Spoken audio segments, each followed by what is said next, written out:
back in, and there we go. Do you want to wait for a few minutes? Well, we're going live right now, so I will answer a goofy question, and we'll just chat about that. And hopefully I'll see once people start coming in, because it's recording it now. So we might as well say something meaningful. Although I'm going to wait until I see at least one person jump in. Yeah, right. Otherwise, it's just us yammering to one another, which we can do whenever we want. Yeah, we're adults. The stop broadcast button was right under the screen share button, because I was gonna. Funny enough, I was gonna screen share the Jump Kick Punch webpage. Be like, hey guys, there's the webpage over there. Oh man, they're gonna be missed, or a myth that we missed out on the opportunity. Yeah, instead of actually sharing it, I killed the whole stream. I'll take a moment to ask you a question, actually. Well, you could just throw another post out on your Twitter or something. Yeah, let me. Yeah, I will do that too. Yeah. Twitter. Yep. No, absolutely no one is watching now. How many did you have before? Like 80. Oh, nice.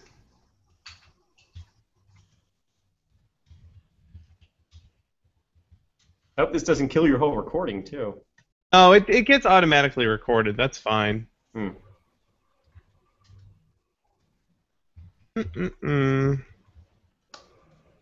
A little message like, "Hey, you're about to kill your stream. You sure you want to do that?" That would have been wonderful. No, I'm pretty sure that they knew you were certain. Oh, yeah. Every other stupid program where you like, I want to quit, and it's like, "Are you sure?"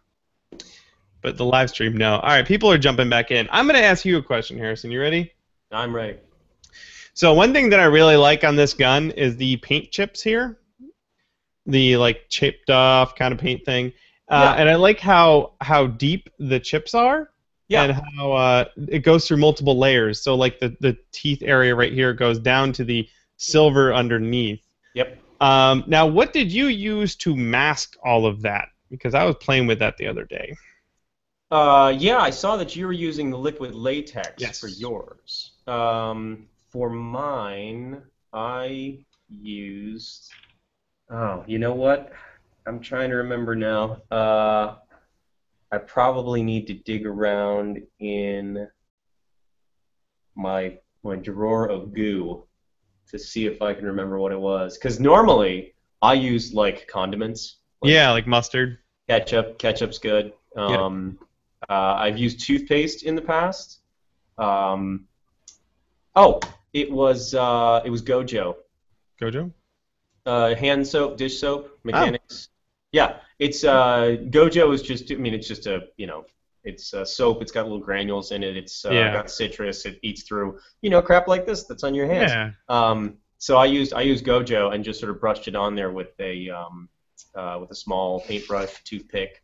But yeah, the reason it gets a lot of depth there is because there are like 4 or 5 different layers. So I'd mask something off, do a little bit more paint, scrape, mask, paint, scrape, and so you get a lot of sort of cut through on it. And that's an effect I don't get to do very frequently, if at all, because it's a really heavy-handed weathering technique, and a lot of games I think are a little bit more subtle than that. But it was nice to be able to do it for that project. Cool. All right, let's answer some more questions. This one's from Wendy Murphy. Hooray! I know Wendy. Hi, Wendy. Wendy wants to know about the mohawk thing, because Jay, her husband, he wanted to be all trendy too, and he cut his hair into a mohawk. She wants to know, what do you use to tame your mohawk?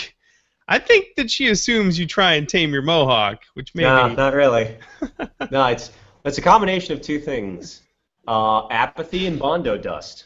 There you go. So it works really well. Works wonders. I get up in the morning and I blow dry it, and it does this. And that's, yay, that's my hair care tips. Do as little as possible. Yeah, Wendy, I think if you're looking for hair tips, then prop makers are probably not your demographic. Yeah. Same thing. I use Gojo. Just cleaning products. Right. Actually, the first time I ever, I think it was in like 8th grade or 7th grade, I wanted to spike my hair up, but my parents, like My parents were kind of strict for a little while, and like my dad wouldn't buy me hair gel because he was like, I don't want you to be one of the punk kids or whatever. And I think I actually just ended up using a bunch of like just regular like conditioner, like, and I just left it in there for long enough to where it just cured into this crust. And I was like, all right, I've got spiked hair now. But as it sort of shattered and broke off during the day, I just had this mountain of flakes all over me from where it was all. Oh, no. So I just had this apocalyptic case of dandruff. And I was like, yeah, I'm a badass. I got spiked hair in 7th grade, and I was just covered in like hair flakes. It was horrible. Ladies, stand back. I was not very popular. No. In any school, actually, No. now that I think about it. All right, let's tackle a question here. Gabriel wants to know, what would be your bare bones beginner prop making toolkit? A Dremel, right? Yeah, definitely. Which brand of Dremel or rotary tool should they get if they don't want it to break every year? Well, okay, breaking every year is only if you use yours like I do, and I use the living hell out of mine. This is what I have. This is a Proxen. This is their FBS model, or D54, whatever. It's on Amazon. It's $80. I have one of these. This is my 3rd one. I burn through one of these a year because I use them 5 or 6 hours a day. And these are really great. They don't vibrate a lot. They're actually fairly quiet when compared to some other Dremel tools. And I don't know. I prefer these over the Dremel brand ones personally. So my bare bones kit would be this, absolutely this. I would buy sanding blocks and sanding sponges. Something, I've got a big aluminum brick that I use to sand a lot of stuff, but you can buy 321 blocks or just make some out of wood. A few grits of sandpaper, so 220, 120, some really rough 80, and then some maybe 400, whatever paint you're going to be using. And after that, if you want to get into the big power tool kind of thing, the best thing that I would recommend to start off with would probably be a scroll saw, and then a hand drill. I think if I had that sort of assortment, so Dremel tool, scroll saw, hand drill, and then a wide assortment of sandpaper, I could do very well with just that limited selection. That is pretty good idea there. My first big power tool was the scroll saw, and I've used the crap out of that thing. And I got a Craftsman 16-inch one, and it's been wonderful. Yeah, my first big power tool was well, not this bandsaw. That over there is my shop's. That's a 14-inch model. My first power tool was a Ryobi 9-inch bandsaw, and I love bandsaws, but they're not quite as versatile as scroll saws are. And for hobbyist level costuming and prop making, scroll saw might not be as powerful, but it's probably more versatile. I agree. Or if you're Xander, scroll saws are the best thing. The only thing you need in this world, right? Yes. You what know do you use to make cylinders, Xander? I use a scroll saw. Scroll saw, obviously. We're talking, of course, from Xander from Z Props. Cool guy and a really good maker, and he makes everything with a scroll saw. Did you know? You can buy little strips of sandpaper that go in a scroll saw. No, I wasn't aware of that. Yeah, I've never tried it before, but I've heard about that. I bet Xander has some. Yes, no, I'm sure he does. He's probably got every accessory known to man. Wonderful. All right, thank you, Gabriel, for your question. Let's grab another one here. Eric wants to know if there's a specific reason why you use Smooth-On over Alumilite products. The Engineer Guy is where I buy all of my casting and mold making materials. They are here in Atlanta, and the Engineer Guy carries Smooth-On products. There you go. They are 20 minutes from my house. I know the catalog very well. I'm familiar with how all their materials work, and familiarity, I guess. I've never tried Alumilite. I tried a couple of Tap Plastics stuff back in the day, and then I don't know. I mean, I settled on it, and it's always worked for me. So. Don't want to rock the boat. If it ain't broke, don't fix it. Yep. All right, this question from one Christopher Amun-Ra Miles. Hey, Chris. He wants to know, what are the best and most annoying questions you get a lot? Probably similar ones that you get. Yeah. Amun-Ra. Why can't you make that hidden blade double action, Chris? I I get a lot of, and this isn't, well, he said the best and most annoying. Yes. Does he mean like the best questions I get? I would guess the best questions plus the most annoying questions. Maybe one of each. Okay, I don't know what the best questions. I think the best questions are, will you make me something for an unlimited budget? Yeah, those are the best questions. Those are the best questions. I've only gotten those like never. But they would be great if I got them. Someday. The most annoying ones are the ones that are answered in my FAQ or answered in the commission form. So in the block on my commission request form, it says, I will not make Daft Punk helmets. Do not ask me to make Daft Punk helmets. I won't. Don't send me an email about it. And I get 30 a week from people who are like, will you make me a Daft Punk helmet? And I actually have thought about making a little checkbox on that form that says, I certify that this email does not contain questions regarding Daft Punk helmets. I get a lot of people, and it's more that this is frustrating to me. But I get a lot of people who send me an email and they're like, hey, really love your work. I'm wondering, how do I build X? And X can be sword from anime, gun from video games, suit of armor from, novel, take your pick. And I feel bad sending in, I send back generic replies because I can't walk people through those kind of procedures. Especially when somebody goes, how do I make a suit of armor? The amount of detail that you would need to go into to actually tell somebody how to make a suit of armor is not humanly possible. So, right. It's tough. And I put a lot of write-ups out there. I also get people who ask me how to build things when I've already done a write-up. Yeah. So, I finished the rocket launcher for Jinx, and I get emails. They're like, how do I make a rocket launcher for Jinx from League of Legends? And I'm like, the question you sent me came through my website form. And if you just went to a different link on my website, there's 400 the whole photos. Thing right there. It's all right there. People, Google. Google. Yeah, I will tell you, I do a lot of question answering. Obviously, I do this thing every week where I answer questions, and I do like to help people. But I'll tell you what, I like to help people help themselves. Right. Because that is way less time intensive for me and way more valuable to them. Right. Well, I will help people who seem to have already taken a couple steps. Right. So if somebody sends me an email and they're like, hey, I'm working with urethane foam, and I got to the point where I'm putting epoxy on it, and I can't get it to lay down smoothly. Do you have any suggestions? I'd go, yeah, actually, use this type of brush, and maybe thin it with this. But when somebody goes, hey, how do I sculpt with foam? I'm like, it's so... Not a thing I can actually. Step one is definitely try. Step one is give it a go. Give it a shot. Grab some foam. Try to sculpt with it. Go nuts. Foam is cheap. Go crazy. All right. Hey, thanks, Chris. We'll see you around, buddy. We'll have to have him on the show again sometime. I think he's coming to DragonCon. Or I hope he is. Of course he is. He better be.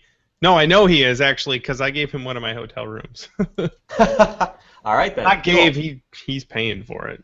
I hope. No, he did. He already paid for it. You're remarkably generous. No, yeah. Everybody, if you're looking for a DragonCon hotel room, no. Send an email. No. No, friends of ours who were gonna go, who had a room, went and got pregnant. Both of them? Well, I mean, it would be kind of a jerk move for the husband to go and leave his pregnant wife at home. I'm just saying, it's possible. So we ended up with it. We had a room, and Chris grabbed it. And him and my buddy Thomas are gonna be rock stars and hanging out at DragonCon. Oh yeah. Oh, cool. All right, let's see here. Hannah wants to know, what are your respective favorite projects that you have completed? You have a favorite baby? I'm partial to this gun that's almost done. I'm happy with that. Yours? Yeah. Yeah. You know what? I find that my favorite project is the one I have most recently finished. Yeah, I'm there too. It's the accumulation of everything I've learned so far. Right. And I can see that when I look at it compared to the last thing I made. Yep. I finished Fishbones, which is actually right back up there. There it is. On my shelf. There it is. And currently, Fishbones is my favorite thing that I've made because it is huge and insanely complicated, and I really like how it turned out. And then as soon as I get this staff finished, I'm pretty sure my favorite thing is going to be the staff. There you go. Because it's a totally new thing, and it's exploring different blah blah blah, and so whatever I have most recently finished. I am partial to a few of my builds. The Needler and the AER-9 laser rifle stand out as two in my mind that I really really love, and those are always kind of gonna be at the top, regardless of whatever I've built that's new. There you go. That's I think the artist in both of us say that. All right, here's a question that I get pretty frequently. Ben wants to know if there's, let's say, someone beginning out, learning how to make molds, and wants to know if there's a cheaper alternative to silicone or a cheaper brand. And I usually say... I know that latex mold making is a thing. I've never done it. I know that you can mold with urethane rubber. I've never done it. I've always worked with silicone. And so I can't say. And I don't know if it's cheaper. I know that there's smooth-on, tap plastics, and Alumilite products. I can't say which one is cheapest. I know Smooth-On has their trial kits, which are great. There are cheaper silicons you can work with. So if you go to Smooth-On and you buy their Umu, that is fairly inexpensive. It doesn't last very long, but if you're only looking to make 2 or 3 copies of something, that's a great starter material, the Umu silicon. Maybe step up after that to using something like MoldMax. So it's still tin cure. Platinum cure tends to be a lot more expensive. It's a lot more finicky. So there are ways around it, so it's not as expensive, but everything I've worked with has always been a little pricey. Usually what I tell people to do is to get silicone, get maybe a trial size kit from Smooth-On, whatever, and then start small, build small things, do 1-part molds, and build on it. What was the first mold you made? Do you remember? Yes, I do. And I made it, I don't know why, but I made it out of urethane. I made a urethane rubber mold for the Jim Raynor pistol I made way, way long ago. And I immediately, like the first thing I did, 2-part mold, fairly big, immediately ruined it. Yep, me too. Right away. I woke up in the middle of the night after having poured the second half of it. Yeah. I woke up and went, I didn't spray mold release. Ran downstairs. Everything was wrecked. The mold, the master, everything was destroyed. I did the exact same thing. I went to mold my Kraken Club, which is this thing that's probably 2.5 feet or long, and that was a tap plastics mold, and it was like I made the mold box out of this really flimsy cardboard, so the rubber kind of pushed it out a bit, and I used like almost 3/4 of a gallon, just this big huge block pour, right? And I do the one side, I peel the clay back, I go to dump the other side in, and as I'm like scraping the last couple drops out of the bucket, I'm like, oh no, I didn't put any mold release. So I did worse than you. I take the mold, I flip it back over, and I take my hand, and I just start scraping the silicone out with my bare hand back into the bucket. And of course, you can't get it all out there. And so I'm like, okay, what do? So I go into the bathroom and I grab a big bottle of isopropyl alcohol and I just dunk it over there and I start scrubbing with like a toothbrush to try and get all the silicone off of the master. And it starts stripping the primer away from the model and then starts stripping the bond away from the model, and it just ruins the master and ruins the mold. And I just took the whole thing out to the driveway and threw the whole thing in the trash. And that was my very first experience with mold making. Yeah, mold making is expensive and a steep learning curve. So get ready for that, Ben. Good luck to you. Going back to what I said earlier, test little things, very small. Little things. Mold your class ring, or like a bolt or something. Yeah. There you go. All right, Jay Cosplay wants to know, who is someone that you look up to that inspires you as a builder and maker of things? Builderan. I don't know. I heard that guy's a jerk. Yeah, right. You're the nicest man in cosplay. Actually, funny story, I have an identical twin brother, and occasionally someone will approach him at a convention and say, hey, man, I love the stuff you do on the internet. And he will very kindly say, that's great, but that's not me. My name is Rob. You're thinking of my twin brother Bill. And they're like, you funny guy, pretending you have a twin. Funny guy Bill, haha. And then when he doesn't drop it, they're like, you're a dick. So I'm sure there are people out there that think I'm an ass for pretending I'm not me, even though it's really my twin brother. Well, I also have a twin, but she can't pull off the same trick, I think. No. Who I look up to? I think we could probably both say Adam Savage is a dude. Adam Savage is definitely one. I also look up to it in the other half of the MythBusters team. I think personally, I identify a little bit more with Jamie Heineman than Adam Savage. Right.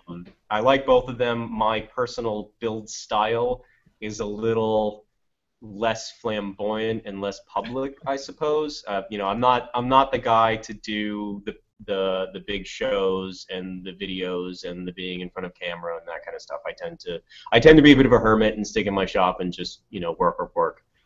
So those two guys definitely. I really like their work ethic. I really like their methodology, their build practices, that sort of thing. And I like their mindset on top of everything else. They both have a very good outlook and they both have a very positive approach to building. I would also say, the guys at the Weta Workshop, the guys at Legacy Effects. I would be hard-pressed to name individual artists. Unfortunately, I don't keep up with it that much. Real innovators. Mark Satrakian is a guy that some people might know from Robot Wars back in the day. He also does some really amazing animatronic stuff. He's a builder I've looked up to for ages. I love his work.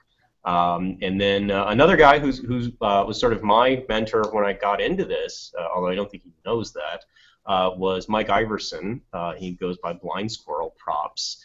And Mike's blog was one that I poured over a lot when I started getting into prop building. So Mike really got me into all of this, so I owe him a huge debt because he's, kind of the reason that I'm doing what I'm doing. So yeah, I would say those are kind of my big ones.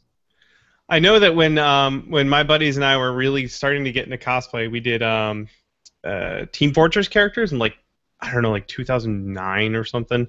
Yeah. And we were following maybe it was Xander because he had Team Fortress guns. But we followed your stuff, Mike's stuff, and maybe Xander. I don't remember. Mm-hmm. Way back in 2009.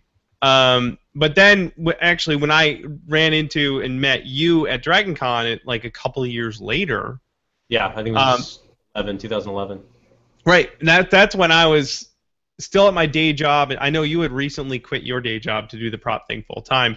And it's funny or silly as it sounds, I told you, I was like, yeah, I love this prop making thing. I was thinking of kind of doing what you're doing, which, by the way, is all I've ever done is just copy Harrison.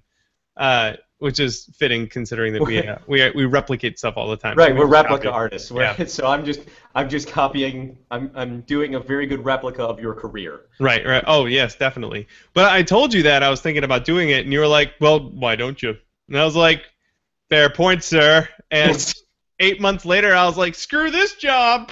I'm gonna make props for a living, like that Harrison guy." Yeah, I remember. Yeah. Yeah, you jumped into that a lot quicker than I did. But that was sort of fresh off quitting my job. I quit my job that year in June. Mm-hmm. And so it would have been just a handful of months later. And of course I was like, dude, you could totally do this. Oh, yeah. I had a bunch of money saved up for my full-time job. Yeah. And it's like, oh, you got this, man. Go for it. And like and of course I was like, oh, I'll take commissions and I'll get paid for them and that'll be enough. And like 3 months into that, I was like, this is totally unsustainable. I can't do this. But that was 2.5 years ago, and now I pretend like I've got it all figured out. I've been doing this for just over 3 years now, mm-hmm. and hell, I'm sitting in my own 1,400 square foot workshop. Things are going all right. All right. Oh, look at this. Somehow one of Chris's questions got bumped up to the top again. What's the best mistake you've made that you managed to sweetly salvage or learn a bunch from? Okay, that would be Sophitia's Shield. Oh, I know this one. You know that one. Yeah, okay. So I did this really pretty paint job, and it was the first time I'd worked with several of these materials. And Sophitia is a character from Soul Calibur. And she has this Nemea, actually I think it's the Elk Shield, and her sword is the Nemea sword. Anyway, I was making this for Sleep Jessica Negri, and I used an enamel thinner for, there's these sort of gold elk horns, and they have a slight shadow behind them. So the gold elk horn sits on a blue field, and there's a sort of slight darker blue around the horn.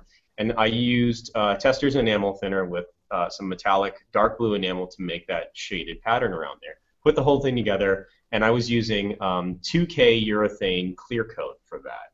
And I shot the whole thing in clear, and it laid down. It self-levels really well. So it creates, and 2K clear creates a really durable clear coat. You can think of it almost like spraying because it is, like spraying 2-part urethane resin onto something in a very thin film.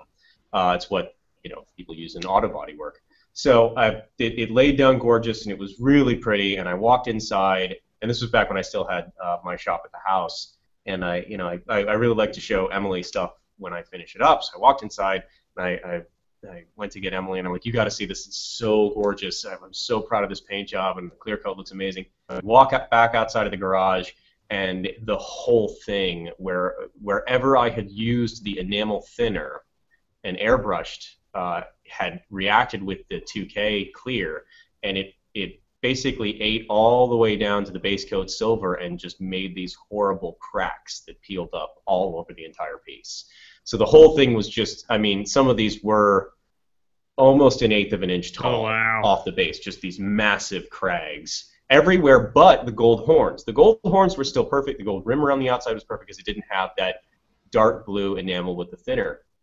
So I will admit, I actually fell on my knees and cried. Oh no! It was the very last step. The piece was done. It was shaded. It was weathered. I just needed to clear it. You went and grabbed your wife. Like, look what I did, honey. Chad, this is so cool. And I fell down on the floor, and I just cried because I couldn't see a way out of it. Yeah, that is the only appropriate reaction. It was all I could do. So I left it sit overnight, and I got up the next morning. Maybe it'll dry fine.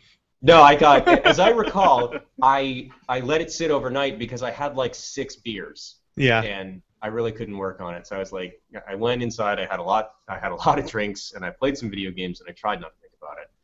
And the next morning, I woke up, and I'm like, okay, I think I know how to salvage this. Actually, I used to work in an auto body repair place, which is where I learned a lot about wet sanding and prep and paint and that kind of thing.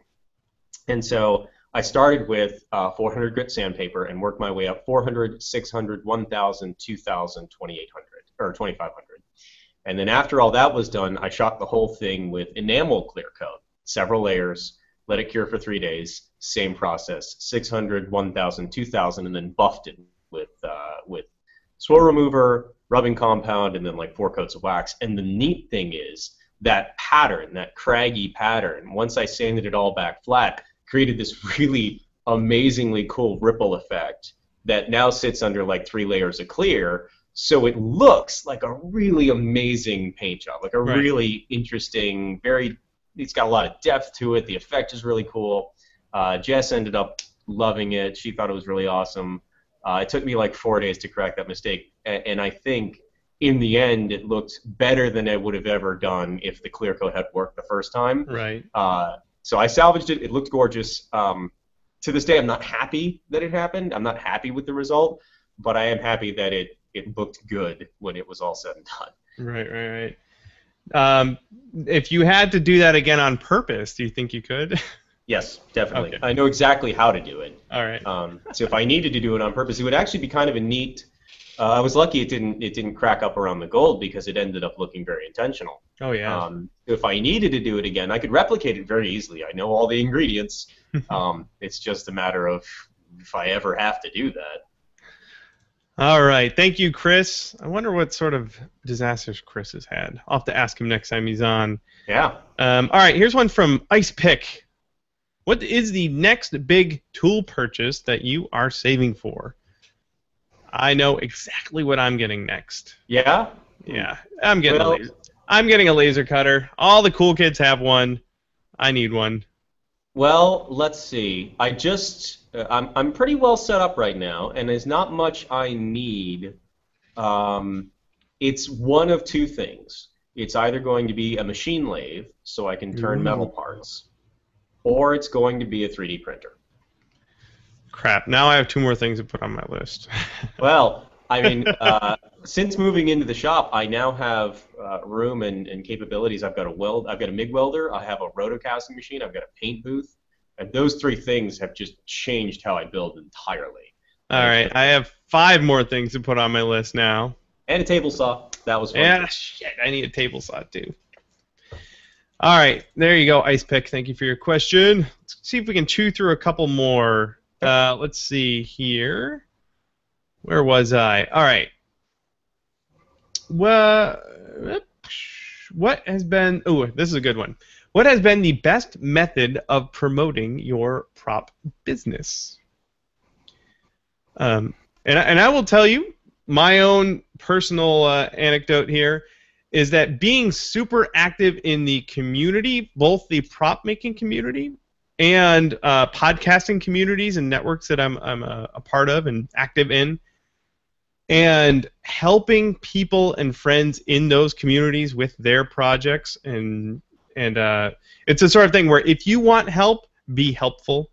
If you want people to promote your stuff, promote other people's stuff, that sort of attitude, that is really what's been super great for promoting the stuff that I do, is just being active and helpful in other communities. You are so chipper. I know.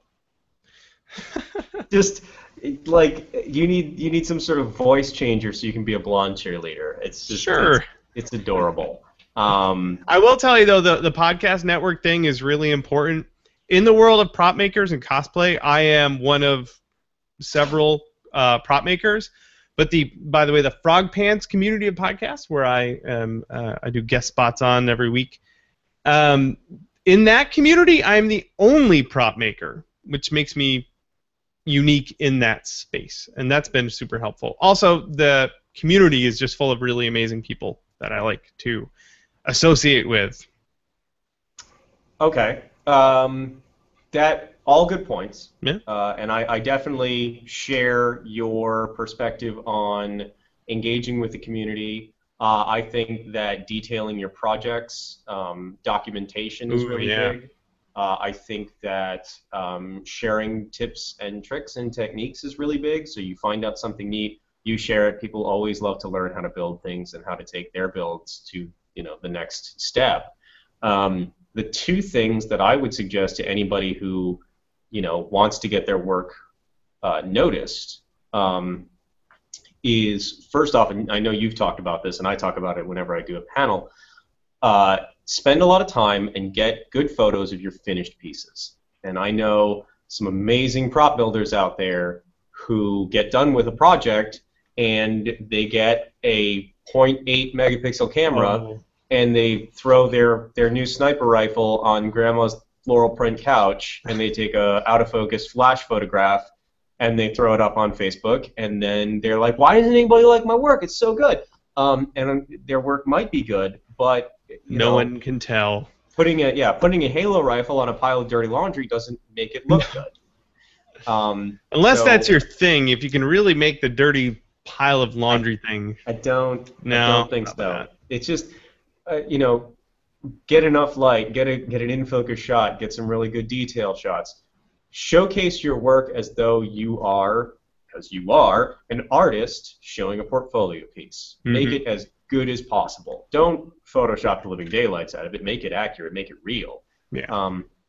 But I'm a firm believer that good work documented properly and showcased properly will and can speak for itself.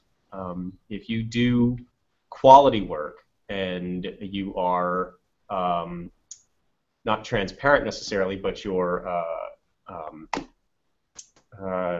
what's the word? Help me out here. But like you show examples of how you put it together. You're not some sort of secretive little going like, oh, these are all trade secrets. You put out there how you built stuff. You're engaged with people that ask questions, and you take the time to properly document the finished result and showcase it well. Big, high resolution, well lit, in focus, and in proper atmosphere if possible. Photography of a finished piece is essential. Basically, and this, and I've said this about you and your work before as well, is that you kind of let the work speak for itself, and by documenting it properly, you're giving it the best ability to speak for itself. So. Right. I don't like, and I do a big, large project write-up about how I built everything, and my blog entries are enormous. But I throw out a lot of links and I throw out a lot of details. But if you just want to take a look at the pictures, you can do that too. Mm-hmm. And I don't know. I like to think that the work I do can stand on its own. And I don't know. I don't attach a lot of explanation to it. This is a thing from a video game I built this way. There you go. There we go.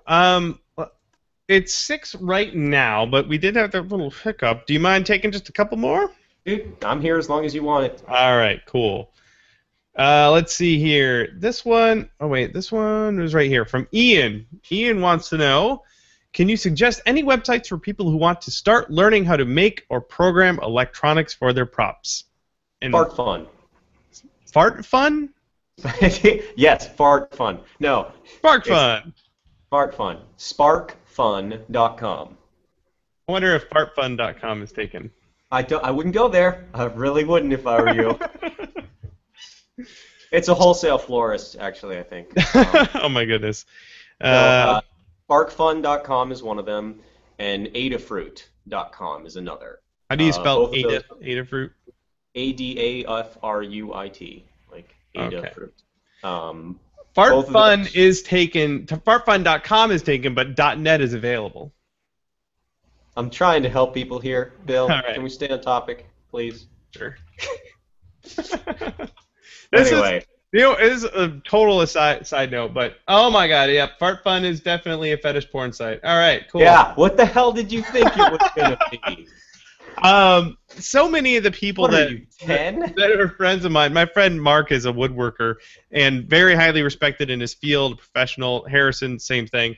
So many of my friends who are like highly respected professionals in their field are just children when they come to their sense of humor, and that makes my life interesting and fun all at the same time. Yeah. On that note, did you find all the dick butts that Will hid all over your workshop? No, some of them are camouflaged. Brittany found a couple. My wife Brittany, because they're up high, and Brittany's very tall. So Brittany found a couple of them. Why are my lights blinking? Oh no. We still good? We're good. All right. The power's gonna go up. Anyway, yeah, I'm still in the search for all the dick butts. Good. All right. Thank you, Ian, for your question. That's fartfun.com.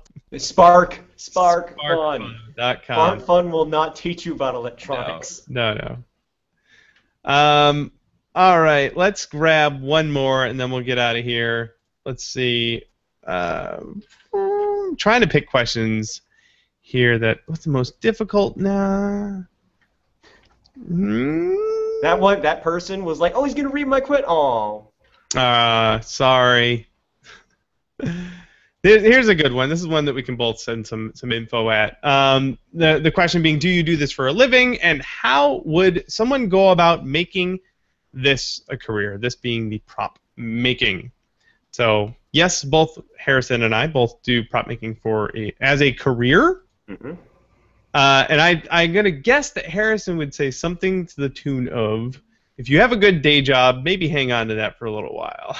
I was having a conversation with I share this half of the studio over there is owned by Catherine Jones of God Save the Queen Fashions, and she is a summer intern. I was having a conversation with her intern about doing this as full time, and I said that I cannot honestly endorse what I do as a full-time career for anyone.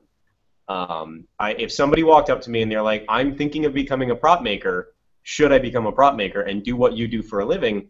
Unless I knew that person very well, and unless I was, and I realize I told you this a long time ago, but I was 2 months into it. Oh yeah, you were still in the honeymoon period. Oh yeah, no, I was still coasting off some of my savings from my old job. Yeah.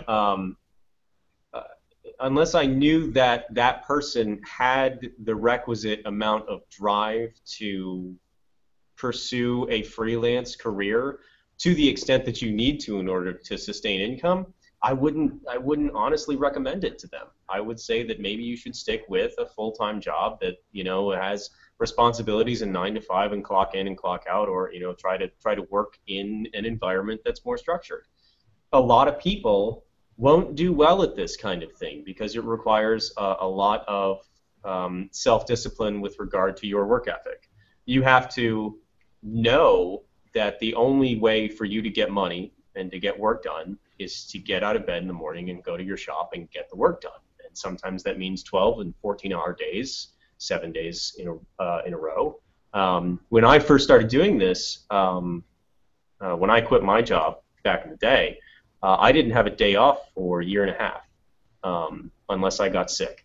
So I worked for 10 to 12 hours a day for probably 700 days in a row. And as it stands right now, I can take a day off every week or so. But with DragonCon coming up, I haven't had a day off in 4 weeks. Ew. And that's pretty standard, Yeah. Through the month of August, I'm going to be working 12, 14-hour days every day. And that's just what happens because I have work I have to do.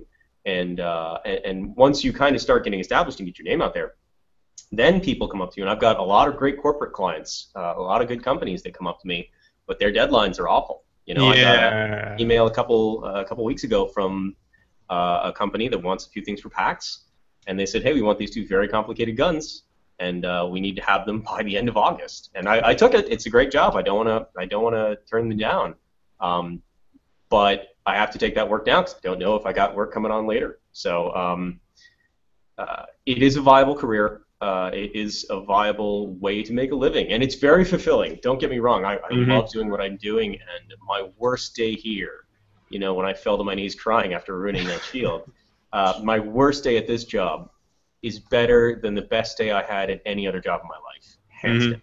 I wouldn't trade it for anything. But when I get up in the morning and I go, I don't want to go to work. You would think, coming here making space guns, props, helmets and stuff, yeah, it's fun. It's not every day. And there's some days I get up and the last thing I want to do is come here and sand a gun or sculpt some foam or make a mold. But you have to be able to force yourself. You have to be able to say, these are the things I need to get done. Or I might say too, to the tune of running your own business side of it, because you can be a prop maker and not run your own business. Harrison and I are both small business owners. You have to be able to make yourself do the stupid business running crap, and there's a lot of it. You have to get an accountant and have them help you because they know way more about everything than you do. Yep. And then you gotta, get business license. You gotta get accounts, business accounts and stuff. You've gotta do invoicing and packaging and shipping, and you have to collect and answer emails. And I still do all of that myself. 2.5 years in, it's all me doing all of that stuff. And that's for me, that is the part where I have to make myself do it. And so far, I've been able to keep doing that. Well, there's days of prop making that you don't make props. I know. There's way too many of those days. Yep. Yeah. There's okay. I've spent just on shop maintenance stuff in the past week $260 on materials. Right. Some of the highlights from that are a fire extinguisher, a box of 500 hot glue sticks. I bought shop towels. Let's see here. I bought glue nozzles. I bought toilet paper. Necessary. I bought dish soap. And that's $230 worth of stuff that has to come from somewhere, and I have to make enough sales for that. It's hard work. It really is. It's insanely rewarding, but I can't say it's for everybody. And Adam Savage has a great line about this, that you have to find the thing that you can't not do. And I know if I had a free day or if I won the lottery, I would come in here the next day and I would probably still take commissions. I'd still be here and I'd still be building stuff. And if I had free time, I'd want to be in my shop. And if it's not that for you, it might be better to keep it as a hobby.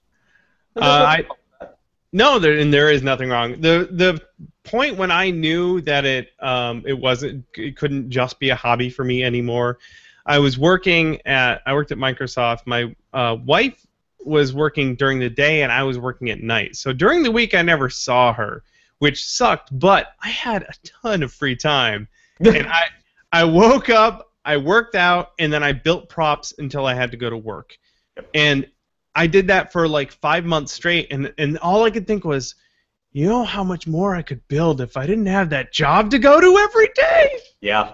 And that's what it took. And when I did quit my job, all I did was build props every day, even though I could have sat home and played video games or just dicked off on the internet all day, but I didn't. And that's when I knew that it was the right move for me. I quit my job after a 6.5-hour long conference call about version 20 of a logo for an internal pharmaceutical meeting. That would have made me quit too. Yeah, that was fairly awful. So I got off the call and I called up Emily, my wife, and I'm like, I'm quitting today. Yeah. And she was like, yeah, do that. That's a good plan. Good plan. Mm-hmm. Yeah, just do it. Thank you, Kelly, for your question. Good luck if you do decide to do this. I don't want to be a downer. I just, want to be real. No, it's true though. It's true. And you know what? Depending on what your situation is, give it a go. You may find out it's not for you. And the other thing is, you can take light commissions. In tandem with your job. I did that for 2 years. Yeah, I did that for I think about 6 months before I finally quit. So anyway, thank you everyone for asking questions. There are a ton of you guys in here today and a ton of questions. Unfortunately, we couldn't get to them all, and unfortunately, I nuked the stream halfway through. But thank you guys for sticking with it. Thank you, Harrison, for showing up and hanging out and answering questions. Thank you for having me. Of course, you guys can all go to volpinprops.com, and you can see everything he's doing over there, or look him up on Facebook, same name, and Twitter, same name. That's it, everyone. We'll do this again next week, and hopefully I won't totally screw it up again. All right, thanks, everybody. See you at DragonCon. Woo! Woo!